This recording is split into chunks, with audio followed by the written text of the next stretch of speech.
মাননীয় প্রধানমন্ত্রীকে আমরা বলবো আপনার মুখ খোলা শুরু করুন। আমরা আপনার কাছে জবাবদিহিতা চাই।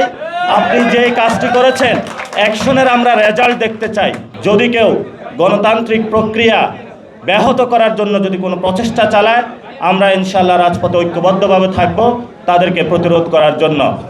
দ্বিতীয়ত যে বিষয়টি, সরকার জ্বালানি সংকট থেকে শুরু করে অনেকগুলো বিষয় বাংলাদেশের মানুষের সাথে লুকোচুরি খেলছে। আমরা সরকারকে অনুরোধ জানাবো, দেশের প্রয়োজনে যেই কোনো কাজে বাংলাদেশের মানুষকে আমরা সার্ভ করতে প্রস্তুত আছি, কিন্তু সরকারকে খোলাসা করে বলতে হবে কেন লোডশেডিং হচ্ছে।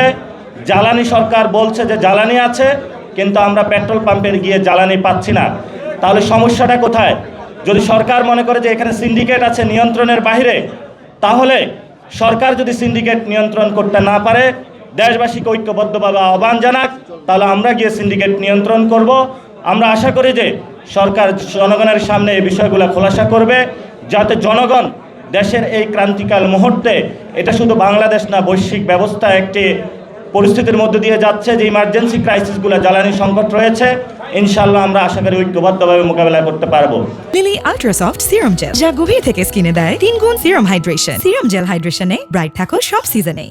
সাথে সাথে বিভিন্ন জায়গায় এসএসসি পরীক্ষার্থীরা আমাদেরকে ফোন দিচ্ছে যে লোডশেডিংয়ের কারণে তারা পড়াশোনা করতে পারছে না, তাদের পড়াশোনা ব্যাহত হচ্ছে, পরীক্ষার জীবনযাত্রা ব্যাহত হচ্ছে। এবং মার্কেটগুলোতে দেখেছি আমরা যে আমাদের অর্থনৈতিক ব্যবস্থা নিম্নমুখী হচ্ছে, জনগণের নাবিশ্বাস উঠছে, দ্রব্যমূল্যের দাম বাড়ছে। সেই জায়গায় আমরা এটাও চুপিসারে শুনতে পাচ্ছি সরকার মুদ্রাস্ফীতি নিয়ন্ত্রণ করা তো দূরের কথা, সেখানে শুনলাম আমরা নাকি বাংলাদেশ ব্যাংক থেকে হলো গোপনে গোপনে সরকার নোট ছাপাচ্ছে।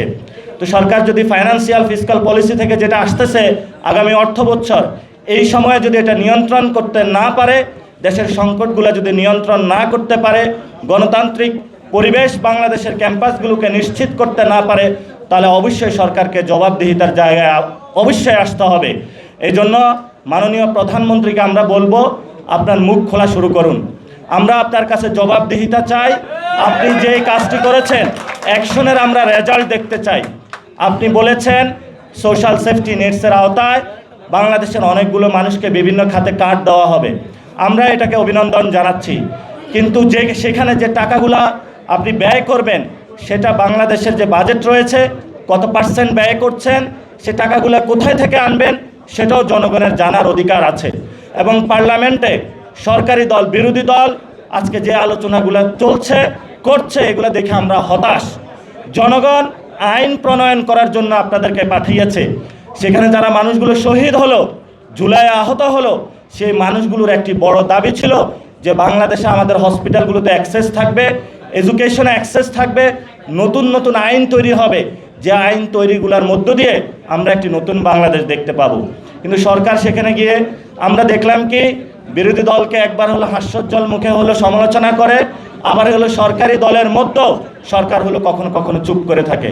আমরা আশা করব এই যে আমাদের যে সংকট রয়েছে, এই সংকট থেকে ইনশাআল্লাহ আমরা ভবিষ্যতে উত্তরণ করতে পারবো। এবং আমাদের সেন্ট্রাল কমিটিও আমরা গুছাচ্ছি। আমাদের দল এখন ডে বাই ডে বাংলাদেশের ইনশাআল্লাহ তৃণমূলে যাচ্ছে। আমরা আমাদের ফরেন ডেলিগেশনগুলো ঠিক করতেছি, যাতে ইন্টারন্যাশনাল এরিনা থেকে শুরু করে যত ক্রাইসিসগুলো রয়েছে, আমাদের গণতান্ত্রিক প্রক্রিয়ার উত্তরণের ক্ষেত্রে আমরা যাতে ঐক্যবদ্ধভাবে জাতীয় নাগরিক পার্টির নেতৃত্বে নিশ্চিত করতে পারি, সেই ব্যবস্থা ইনশাআল্লাহ আমরা বাংলাদেশের মানুষকে ফেরত দেব।